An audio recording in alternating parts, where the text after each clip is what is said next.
Rafiki yangu mpendwa, nikukaribishe katika tafakari ya neno la Mungu. Tutakuwa tukizungumzia na kuangalia injili ya milele. Injili ya milele ni nini? Injili ya milele ni habari njema ambayo itatuvusha kutoka katika dunia hii na kutuweka katika umilele.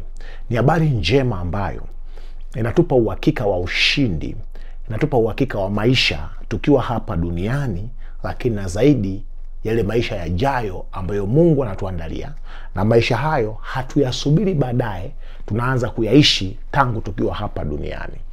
Katika habari zote zinazoenea duniani, nyingi ziko kinyume na kukuhakikishia uhakika wa maisha baada ya maisha haya tunayoishi sasa.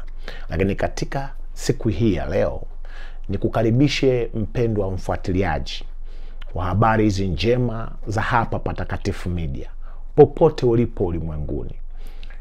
Katika siku hii ya leo tunakwenda kuangalia injili ya milele.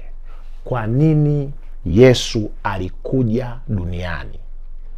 Kama usipojua sababu ya kuja kwa Yesu duniani, upo katika hatari ya kuwa mfuasi wa vitu dhaifu. Upo katika hatari ya kuwa mfuasi wa habari dhaifu ambazo zimekubishwa na kufanywa kuwa za muhimu na za maana. Kuna tofauti kati ya mwanadamu na mwanadamu aliyezaliwa mara ya pili. Jenielewa? Kuna tofauti kati ya mwanadamu na mwanadamu aliyezaliwa mara ya pili. Mwanadamu amezaliwa kwa nyama au kupitia mama na akawepo. Mwanadamu aliyezaliwa mara ya pili, yani baada ya kuwa amezaliwa na mama, katika kipindi kwenye maisha yake alikubali kuzaliwa upya kwa roho. Maana yake nini? Ni kwamba mwili wa mwanadamu ni hekalu la Roho Mtakatifu. Yani ulikusudiwa iwe ni maskani ya Mungu. Kuzaliwa mara ya pili ni kufikia hatua ya kumkubali Yesu Kristo kwa Bwana na Mwokozi wako, alafu roho wake anakaa ndani yako. Kwa hiyo unakuwa ni kama a moving temple, ni hekalu linalotembea. Ukiwa unatambulishwa si kwa ukoo uliozaliwa, utambulisho wako unakuwa si baba yako au mama yako aliyokuzaa au ukoo wenu au nchi yako. Utambulisho wako unakuwa ni Mungu anayekaa ndani yako. Utambulisho wako unakuwa ni nguvu za Mungu zinazotawala maisha yako. Utambulisho wako unakuwa ni nyumbani kwenu mbinguni, lakini sio kijiji ulichozaliwa. Kwa hiyo ni habari nzuri sana. Kwa hiyo ni habari njema sana. Sasa leo tunakwenda kuangalia injili ya milele. Kwa nini Yesu alikuja duniani? Ukielewa hili vizuri, litakusaidia sana kujua thamani ya maisha yako. Unajua, unaweza kuwa na kitu, unaweza kuwa na uhai, lakini haujui thamani yake. Ndio maana watu naona wanajinyonga, wanajiua, wanajiishi maisha ya ovyo kabisa makusudi, kwa sababu wamevurugwa katika akili zao, wasijue thamani ya kuja kwa Yesu mara ya pili na ina maana gani kwenye maisha yao.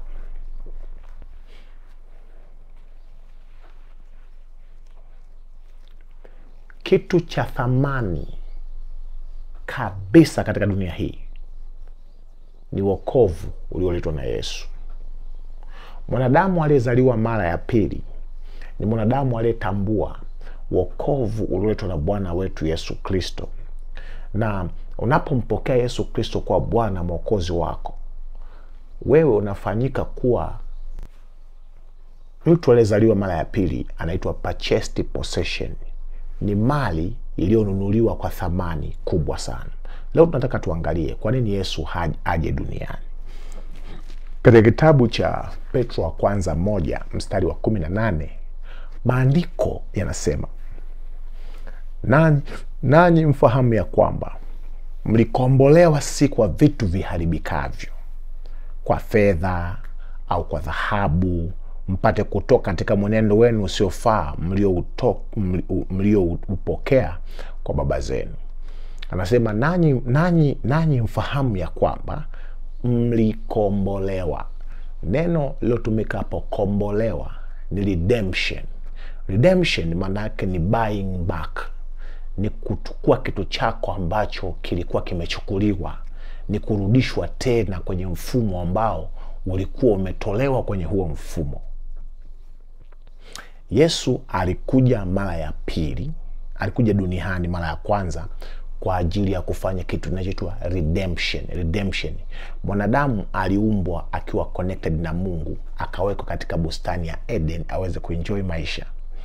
Adui alipoingia, tulijiuza wenyewe kwenye mamlaka ya huyo adui dhaifu aliyeshindwa, asiye na nguvu. Sasa Yesu anapokuja, anakuja kutubuy back, anatutoa kwenye ufalme wa giza wa upotofu na anaturudisha kwenye ufalme wake. Sasa kuna mambo ambayo anayafanya. Ili tujue mambo anayafanya ni mambo gani, lazima ujue kinakombolewa kitu kilichopotea. Sasa kilichopotea ni nini? Yesu alikuja kukomboa kilichopotea. Kilichopotea ni nini? Cha kwanza. Isaya 52 mstari wa 3.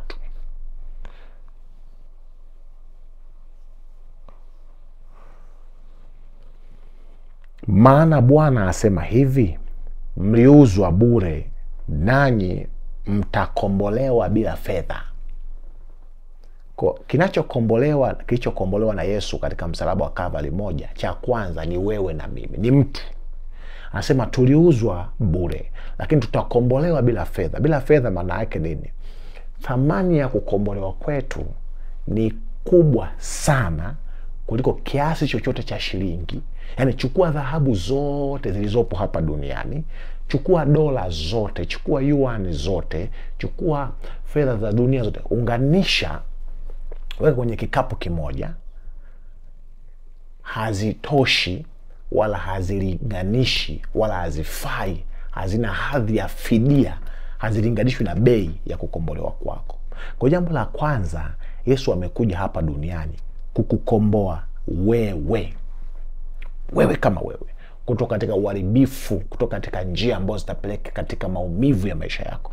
Jambo la pili ambalo Yesu alikuja kutukomboa kutoka kwalo, na mambo haya mawili lazima yaende kwa pamoja, ni kitabu cha Mwanzo 1:26 mpaka 27. Anasema hivi, Mungu akasema, na tumfanye mtu kwa mfano wetu, kwa sura yetu, wakatawale samaki wa baharini na ndege wa angani na wanyama na nchi yote pia na kila chenye kutambaa kitambacho juu ya nchi. Mungu akaumba mtu kwa mfano wake, kwa mfano wake Mungu alimuumba, mwanamke na mwanaume aliwaumba. Kuna vitu tulipewa tulipoumbwa.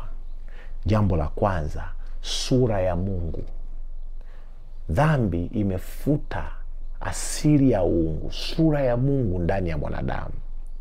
Yesu alitukomboa ili kurudisha ule utukufu wa uungu ambao ulitoka baada ya kuanguka katika bustani ya Edeni. Lakini pia anasema he gave them dominion, alitupa mamlaka, alitupa utawala. Tulikuwa ni wafalme wa dunia hii.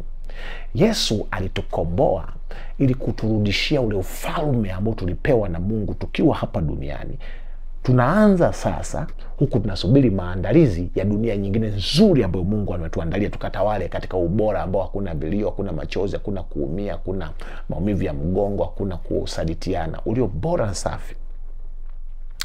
Kwa hiyo anasema sura ya Mungu, alitukomboa kutoka katika upotofu na upotezaji wa sura ya Mungu, airudishe sura ya Mungu katika maisha ya mwanadamu. Kwa unakuwa ni kiumbe cha thamani sana, unakuwa ni kiumbe bora sana. Ndio maana bei yako ya kukombolewa kwako iko juu sana kuliko thamani ya kitu chochote ulimwenguni. Lakini maana yake nini? Anasema alitukomboa kuturudishia vitu vyetu ambavyo tulipewa mwanzo kabla ya anguko. Maana yake nini hiki kitu? Kitabu cha Zaburi 8 mstari wa 4 mpaka wa 8. Anasema hivi, hii ni ufafanuzi sasa, ni ujazo tunajazilishia kwenye hii mwanzo tuliyosoma. Anasema hivi, mtu ni kitu gani hata umkumbuke, na binadamu hata umwangalie?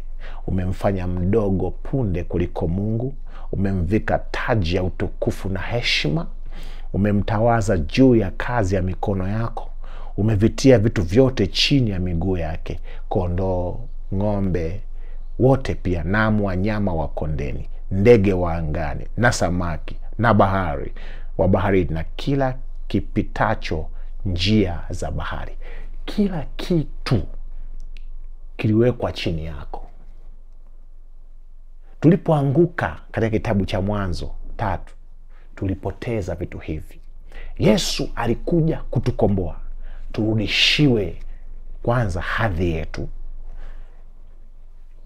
ya kufanywa punde kuliko Mungu, punde kidogo kuliko Mungu. Manake nini? Yesu alipokuja duniani, uungu ulifichwa katika ubinadamu. Alishuka chini zaidi ya malaika, akawa mwanadamu, akavaa asili yetu, ili sisi wanadamu ambao uadui, ushetani ulikuwa umetujaa, tuweze kuwa ni uungu uweze kufichwa ndani ya ubinadamu wetu. Ndio tunaona sura ya Mungu itaanza kuonekana kwako, tabia za kiungu zitaanza kuonekana kwako, ile hali ya kumiliki na kutokuwa na hofu itaonekana kwako. Mtawala wa dunia hii atawatawala wanaopenda, lakini si wewe. Unakuwa ni kitu kingine kabisa kabisa. Sasa nasema amekuvika vazi la utukufu. Sasa utukufu wa Mungu ni Shekina, uwepo wa Mungu ndani ya mwanadamu, tunaita huo utukufu. Yesu ametukomboa kuturudishia uwepo wa Mungu ndani ya mwanadamu.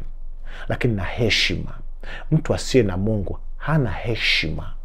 Mungu amekuja kuturudishia heshima kwa kukubali roho wake akae ndani yetu. Lakini anasema ametutawaza juu ya kazi zake zote za mikono. Injili ya milele inatuambia kwamba wewe ni mfalme chini ya wafalme wa wafalme, ambaye ni Mungu wa mbinguni, mfalme wa wafalme. Sasa unatawazwa, maana sisi tuliwekwa wakfu juu ya kutawala kila kitu, kuanzia maisha yetu chini ya uongozi wa Roho Mtakatifu. Sasa vitu tulivipoteza, kwa Yesu amekuja hapa duniani kutukomboa kutoka katika ufalme wa giza, lakini pia kuturudishia hadhi yetu ya kutawala sasa na zaidi Yesu atakapokuja. Sasa unasema, kama tumepewa vitu vyote, mbona sasa viko mikononi mwetu? Kutana na simba na niuma, siwezi kwenda kachukua kitu cha mtu. Mbona sioni ile hali ya kutawala? Mbona Wakristo, watu wanaomcha Mungu, wanaonekana kuwa ni watu duni, dhaifu, wanaombaomba, maskini, hawana issue? Ngoja nikwambie, kitabu cha Waebrania 2:5 anasema hivi, maana haukuweka chini ya malaika ulimwengu ule ujao tunaonena. Sikiliza vizuri, anasema hivi, maana haukuweka chini ya malaika ulimwengu ule ujao tunaonena. Kumbe kuna ulimwengu huu tunaoona sasa, na kuna ulimwengu ule bora ujao. Ulimwengu ule bora ujao, maandiko yanasema Mungu hakuweka chini ya malaika, uliwekwa chini yako wewe mwanadamu. Kwa nini? Mungu ameahidi kutupa kitu bora kuliko hiki tunachokiona sasa. Na ndio maana dini ya kweli, ukitaka kuijua, ya kwanza ni ile ambayo inasisitiza kitu hiki bora ambacho Mungu anakiandaa kuliko hiki cha sasa. Tutaenjoy kwenye hivi vya duniani vya kawaida, lakini haviwezi vikatupa utoshelevu, maana si zawadi tulioandaliwa. Hii ni zawadi iliyochafuliwa na Mungu. Anasema every good gift, kitabu cha Yakobo 2 nafikiri mstari wa 7, kila zawadi bora na karama bora hutoka kwa Mungu. Kwa hiyo tunasema kwamba, tunaposema kwamba umepewa kumiliki, tunamiliki sasa kwa jinsi ya rohoni, lakini ule bora Bwana ametuandalia na unakuja. Kwa hili ndio tumaini la kila mtu anayemcha Mungu. Tumetoka dhambini, tumeandaliwa vilivyo bora kuliko hivi vya sasa, kuliko magari, kuliko nyumba, kuliko chochote. Lakini Biblia inasema, usije ukafikiri sasa kwamba Biblia inasema hivi, the just shall be recompensed on earth, kwamba wenye haki watalipwa duniani. Kwa tutapata malipo madogo madogo duniani, kama Petro alivyomuuliza Yesu kwamba nimeacha vyote tutapata nini? Akamwambia utapata mara 100 hapa duniani na zaidi vile vya kule. Kwa vile vya kule Mungu anatuandalia, na hivi vya hapa tutaanza kuvipata mdogo mdogo, lakini si lengo letu.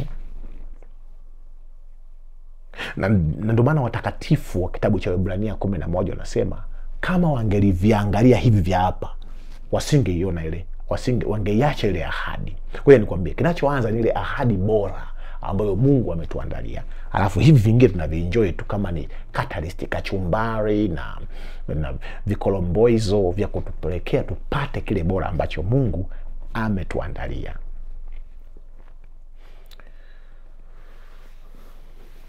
Yesu alikuja duniani sio kutukomboa tu kutoka dhambini, lakini pia alikuja kutupa utawala tuliopoteza. Tunaanza kunufaika sasa, na funga kazi ni siku atakapokuja.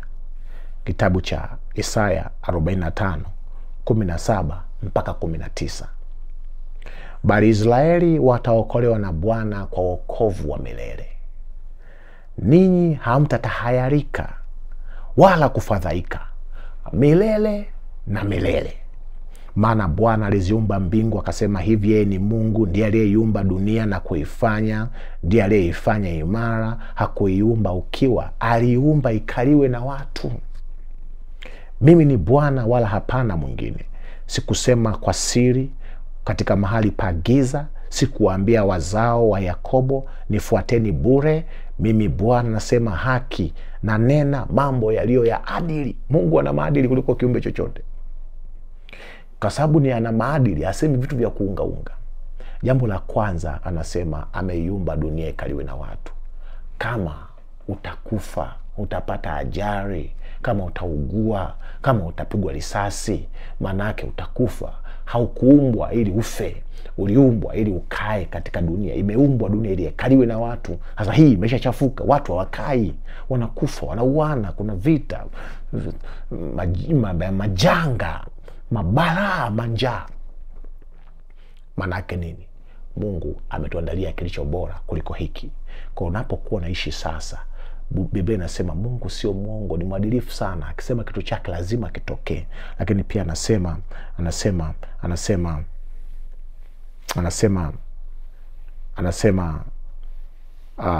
Israeli wokovu wa milele, hamtatahayarika wala kufadhaika milele na milele. Pindi tu mwanadamu anapompokea Yesu, hata kaaibike milele na milele. Katika kipindi cha kiwa hapa duniani na atakapookolewa, aibu imekufa, kudharaulika kumekufa. Ngoja nikwambie, hakutakuwa na mfadhaiko, stress katika maisha yako yote hapa duniani, isipokuwa umechagua stress. Maana wewe unaangalia vilivyo bora kuliko hivi vya sasa. Chochote kitakachompata mtu anayemwamini na kumwabudu Mungu kwa roho na kweli, kitageuzwa kuwa kwa ajili ya faida yake.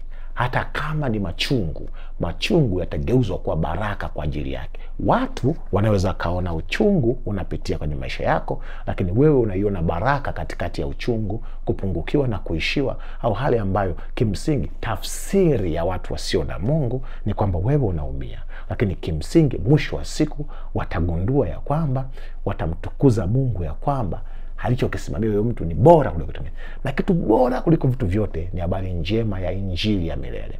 Kwa sababu itakupa vitu vya milele na milele tangu ukiwa hapa duniani. Kwanza, hakuna hukumu ya haki, hakuna hukumu kwa walio katika Kristo Yesu. Maana tayari jambo la kwanza linalokupata unapompokea Yesu Kristo, unavushwa kutoka katika hukumu na kuingia katika uzima wa milele. Maana ukisimama kwenye hukumu, hausimami wewe, anasimama Yesu unayemwamini, ambaye ni wakili wa haki.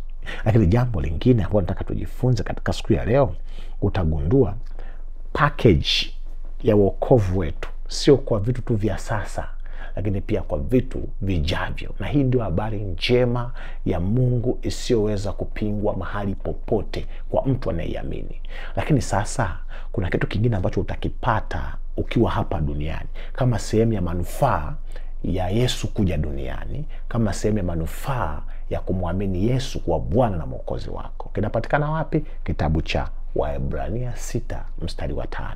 Anasema hivi, na kulionja neno zuri la Mungu na nguvu za zamani zijazo. Yesu alitukomboa, kutupa hadhi ya kuanza kuonja neno zuri la Mungu. Unajua sio na Yesu, neno la Mungu kwao ni kama makaratasi, lakini kwako neno zuri. Lakini anasema tunaanza kuonja nguvu za zamani zijazo. Maanake unaanza kutembea katika nguvu za Mungu. Unaanza kuona tangu hapa duniani nguvu za Mungu zikiashikilia maisha yako, zikishikilia watoto wako, zikishikilia ndoa yako. Waebrania 5:6 nasema kitu cha maana sana, kwamba tunaanza kuonja sasa hivi nguvu za Mungu.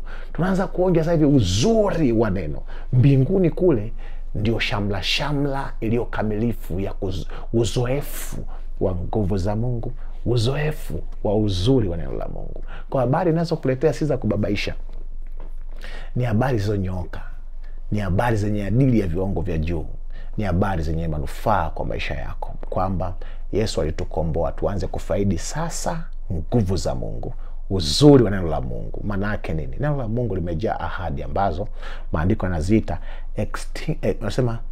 extremely precious promises. Ni ahadi za thamani mno ambazo ametukirimia ili kwa hizo tupate kwa washirika wa tabia ya uungu.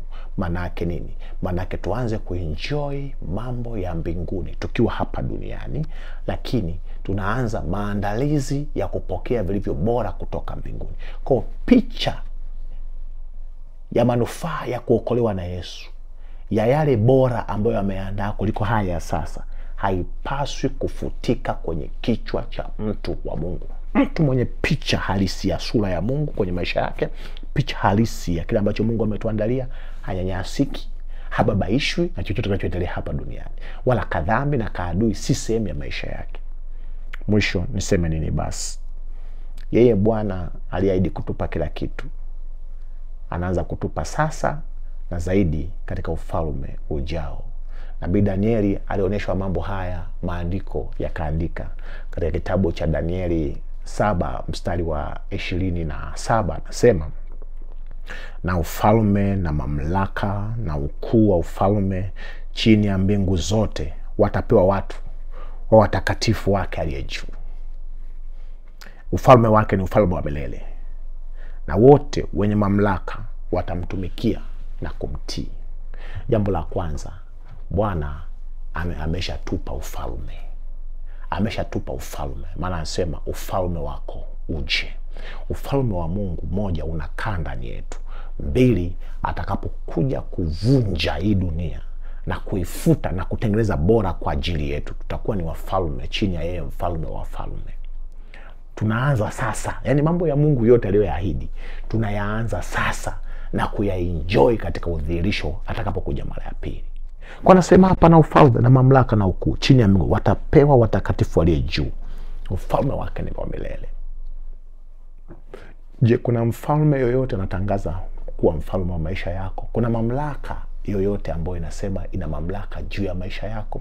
Je, kwa mamlaka ya dhambi inanyanyasa maisha yako?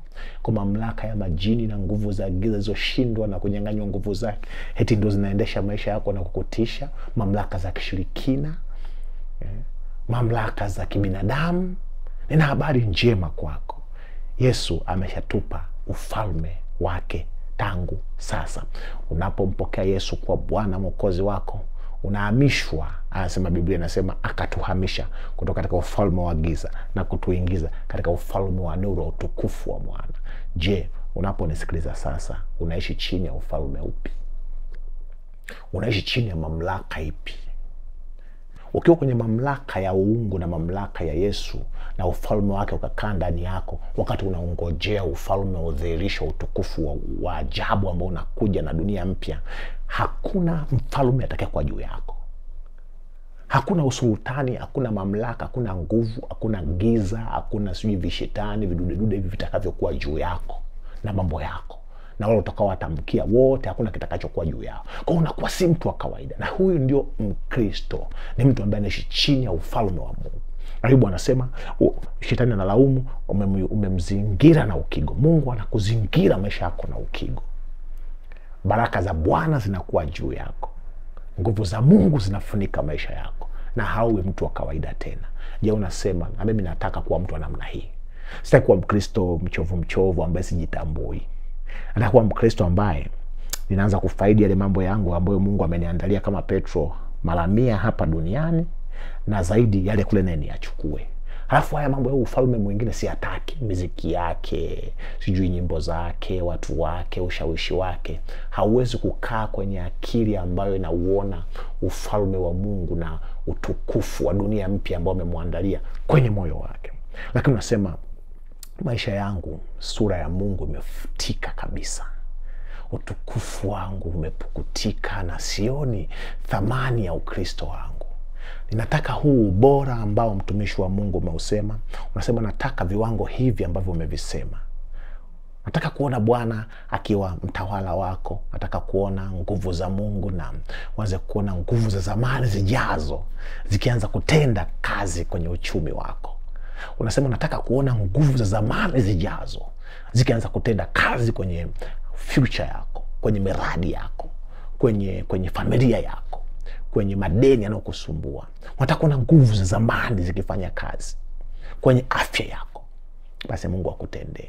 Baba, nakushukuru kwa ajili ya mtoto wako. Neno lako amelisikia na ameona uzuri wa kuja kwa Yesu hapa duniani, na ametambua hakuna kitu kingine chochote isipokuwa Yesu, na yeye amesulubiwa kwenye maisha yake, na amegundua hawezi kupata chochote nje ya Yesu, isipokuwa ndani ya Yesu ana kila kitu. Ndani ya Yesu anaenda, anaishi na anakuwa hai. Sasa kuna falme hivi ya kipuzi eti anamsumbua. Katika jina la Yesu, kwa neno tu hili alilosikia tangu sasa, kila ufalme unemletea hofu, ulionyonya uchumi wake, ulionyonya afya yake, katika jina la Yesu Kristo, tawanyika tangu sasa. Tunauangusha kwa mamlaka ya damu ya Yesu, na tunauinua ufalme wako ndani ya maisha yake. Acha aishi maisha ya raha, ya amani. Mpatie vile vya duniani, lakini mpatie uzuri wa sura yako ikarudi kwenye maisha yake. Nguvu za zamani zikafanye kazi kwenye maisha yake, lakini uweza wako kamfunike na utukufu wako ukawe juu yake. Hakuna chochote kitakachoweza kumtisha tena. Hakuna chochote kitakachoweza kumwondolea raha tena, kwa jina la Yesu. Amen. Mungu akubariki sana.